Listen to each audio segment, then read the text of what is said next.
मातरम। वंदे मातरम, वंदे मातरम, सुजलां सुफलां मलयज शीतलां सस्य श्यामलां मातरं। वंदे मातरम, वंदे मातरम, सूरजोत्सना पुलकितयामिनीं फुल्लकुसुमितां सुमदलशोभिनीं सुहासिनीं सुमधुरभाषिणीं सुखदां वरदां मातरं।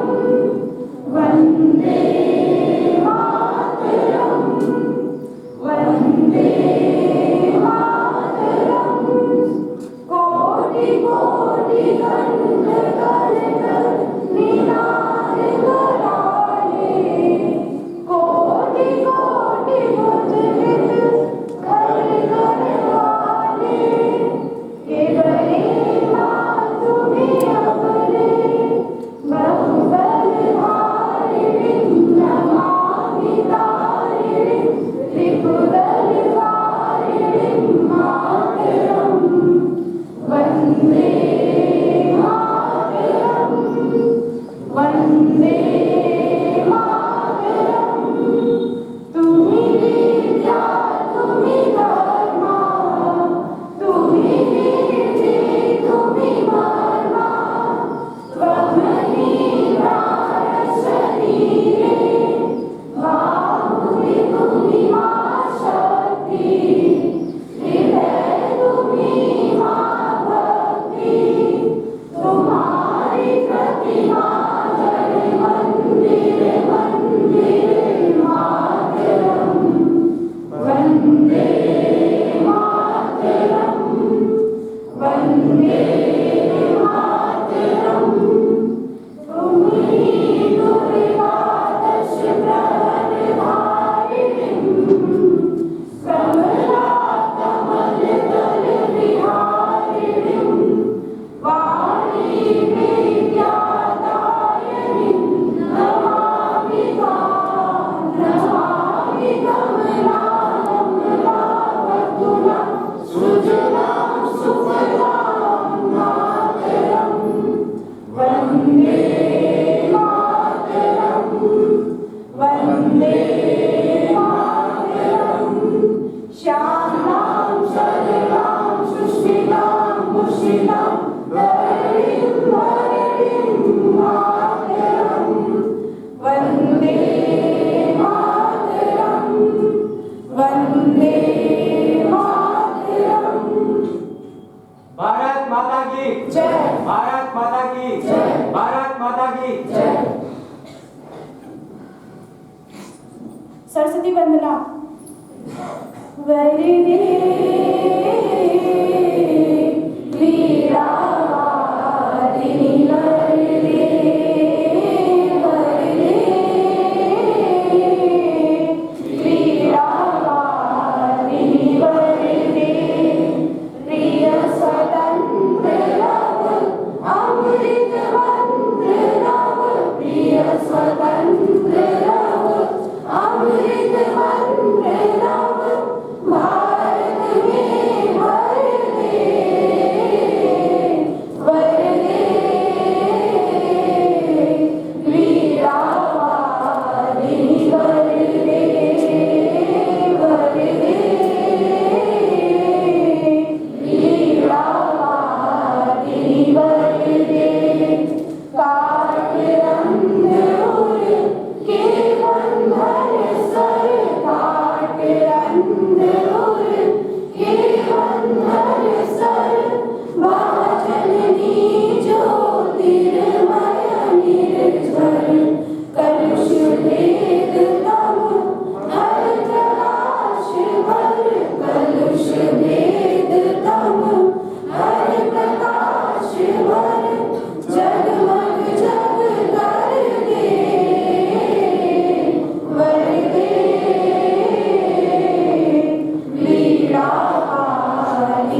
कुछ महत्वपूर्ण सूचनाएं हैं। जैसा कि हम सभी लोग जानते हैं कि आज से हम महाविद्यालय की तरफ से जो शोभा यात्रा की तैयारी की जाती है उसका आज से प्रारंभ होने जा रहा है। इस संबंध में इस संस्थापक समारोह के लिए छात्रों का दिनांक 15 नवंबर से 17 नवंबर तक पंजीकरण होना है, जिसमें सभी विद्यार्थियों का पंजीकरण अनिवार्य है।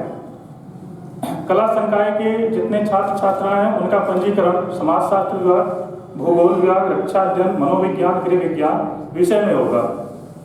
और जो विज्ञान संकाय के छात्र छात्राएं हैं उनका पंजीकरण वनस्पति विज्ञान एवं गणित विषय में होगा। और स्नातकोत्तर के छात्र छात्राएं अपने अपने विषय में पंजीकरण करवाएंगे। वाणिज्य संकाय के विद्यार्थी अपने विभाग में पंजीकरण करवाएंगे और बीएड के विद्यार्थी अपने विभाग में पंजीकरण करवाएंगे। जो एनसीसी के कैडेट्स हैं वे अपना पंजीकरण किसी विभाग में नहीं करवाएंगे, उनका एक अलग टीम चलेगी। वे अपना नियमित रूप से जो तैयारी का समय होगा वहाँ पर उपस्थित होंगे। स्नातक के वे विद्यार्थी जिनका विषय संयोजन नहीं मिल रहा है, यानी कि जितने विषयों का नाम बोला गया उसमें से भी किसी विषय में उनका नाम नहीं आ रहा है, तो ऐसी स्थिति में कला संकाय के विद्यार्थी मनोविज्ञान विभाग में और विज्ञान संकाय के विद्यार्थी वनस्पति विज्ञान विभाग में अपना पंजीकरण कराएंगे। शोभा यात्रा की तैयारी 16 नवंबर यानी आज से होगी और आज से सभी कक्षाएं 40 मिनट की चलेंगी। मध्यावकाश स्थगित रहेगा। तृतीय घंटी के पश्चात 1 घंटी जैसे ही लगेगी, सभी विद्यार्थी शांतिपूर्वक सीढ़ी से उतर करके बाहर फील्ड में अपनी तैयारी के लिए वहाँ पर उपस्थित होंगे। आज भारतीय प्रेस दिवस है और इस प्रेस दिवस के अवसर पर जैसा कि हम जानते हैं कि जो किसी देश का जो मीडिया होता है, प्रेस होता है, उसको हम समाज का वाचडॉग के नाम से जानते हैं और वह लोकतंत्र का चौथा स्तंभ उसको माना जाता है। राष्ट्रीय प्रेस दिवस प्रेस की स्वतंत्रता जन जिम्मेदारियों को हमारा ध्यान आकृष्ट करता है। मीडिया को स्वतंत्र और चौथा स्तंभ कहा जाता है। वहीं पत्रकार समाज का दर्पण होते हैं जो विपरीत परिस्थितियों में भी सच्चाई को सामने लाते हैं। आज राष्ट्रीय प्रेस दिवस हर साल आज के दिन मनाया जाता है और इसकी शुरुआत 1966 से चालू हुई। 1956 में राष्ट्रीय प्रेस आयोग का गठन किया गया था और 10 वर्षों के पश्चात 4 जुलाई 1966 को इसकी स्थापना की गई, लेकिन इसने अपना विधिवत कार्य 16 नवंबर 1966 से प्रारंभ किया। इसी नाते इस दिन 16 नवंबर को राष्ट्रीय प्रेस दिवस के रूप में हम लोग मनाते हैं। वर्तमान समय में पत्रकारिता का क्षेत्र व्यापक हो गया है। पत्रकारिता जन जन तक सूचनात्मक, शिक्षात्मक और मनोरंजन से संबंधित सूचनाएं हमको प्रदान करता है। समाचार एवं पत्र एक ऐसी उत्तर पुस्तिका के समान है जिसके लाखों परीक्षक एवं अनगिनत समीक्षक होते हैं। अन्य माध्यमों से भी परीक्षक एवं समीक्षक उनके लक्षित जनसमूह भी होते हैं। तथ्यपरक और यथार्थवादिता, संतुलन एवं वस्तुनिष्ठा इनके आधारभूत तत्व हैं। परंतु वर्तमान समय की पत्रकारिता देखें तो जैसा कि हम अपेक्षा करते हैं कि जो पत्रकारिता होनी चाहिए बिल्कुल दर्पण की तरह होना चाहिए और समाज को आईना दिखाए, लेकिन यह जो दर्पण है कभी कभी उत्तल और अवतल दर्पण की तरह हमको दिखाई देना लगता है, यानी कि वह कहीं न कहीं हमको बायस्ड दिखाई देने लगता है। ऐसा यदि हम अपने कैरियर को कभी पत्रकारिता के क्षेत्र में अपनाते हैं, जो कोई विद्यार्थी जाते हैं, तो ऐसी चीज़ों से बचना चाहिए। इसी के साथ धन्यवाद। आप लोग अपनी कक्षाओं में जा सकते हैं।